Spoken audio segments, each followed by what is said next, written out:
Hello guys, તો જય શ્રી કૃષ્ણ બધાને. તો આપણે પહોંચી ગયા હતા અમદાવાદ દીદીના ઘરે, અને દીદીના ઘરે જઈને જ સીધી આપણે શોપિંગ માટે નીકળી ગયા હતા. એટલે આપણે અમદાવાદ હોય એટલે મોજ જ હોય, ફરવાનું, હરવાનું અને શોપિંગ કરવાનું. તો શોપિંગ પહેલાં અહીંયા આપણે સ્ટાર્ટ કરી જ દીધી છે પહેલે જ દિવસે આવીને સીધું. તો ફાઇનલી અહીંયા રિક્ષા મળી ગઈ છે અમને, તો રિક્ષામાં બેસી ગયા છે અને આજે જવાનું છે અમારા ટીઆરપી મોલે વેસ્ટ સાઈડમાં. તો હવે અમે ફાઇનલી અહીંયા પહોંચી ગયા છે અને આપણે થોડું એવું ફોટોશૂટ વિડીયો શૂટ કરી લીધું છે.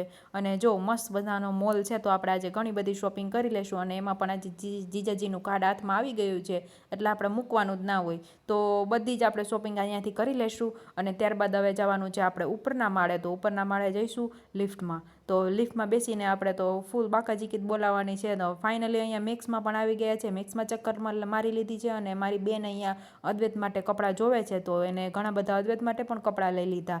અને હવે ત્યારબાદ અમે ઘરે જઈશું, અને ઘરે જઈને આજે મુઠિયા બનાવવાના છે. તો મુઠિયા માટે મારી બેને અહીંયા લોટ બાંધી લીધો છે સરસ મજાનો મુઠિયા માટેનો. અને સાઈડમાં અહીંયા આપણે ઢોકળિયું પણ મૂકી દીધું છે ગરમ થવા માટે. અને હવે હું અહીંયા આપણે દીદીને હેલ્પ કરી દઈએ મુઠિયા વાળવા માટે. તો અમે બેએ મળીને અહીંયા મુઠિયા વાળવાનું ચાલુ કરી દીધું છે. અને કોના કોના ફેવરિટ છે ને મુઠિયા, તે કમેન્ટ કરીને જરૂરથી જણાવજો. અને અમારા અદ્વૈતભાઈને એકવાર ચેક કરતા આવીએ કે શું કરે છે. તો એ તો ટેગ લઈને રમે છે અહીંયા, એને આવું બધું હોય તો કાંઈ ન જોઈએ. તો તમને મારો વિડીયો કેવો લાગ્યો ને તે કમેન્ટમાં જરૂરથી જણાવજો, અને ચેનલને ફોલો કરતા રહેજો.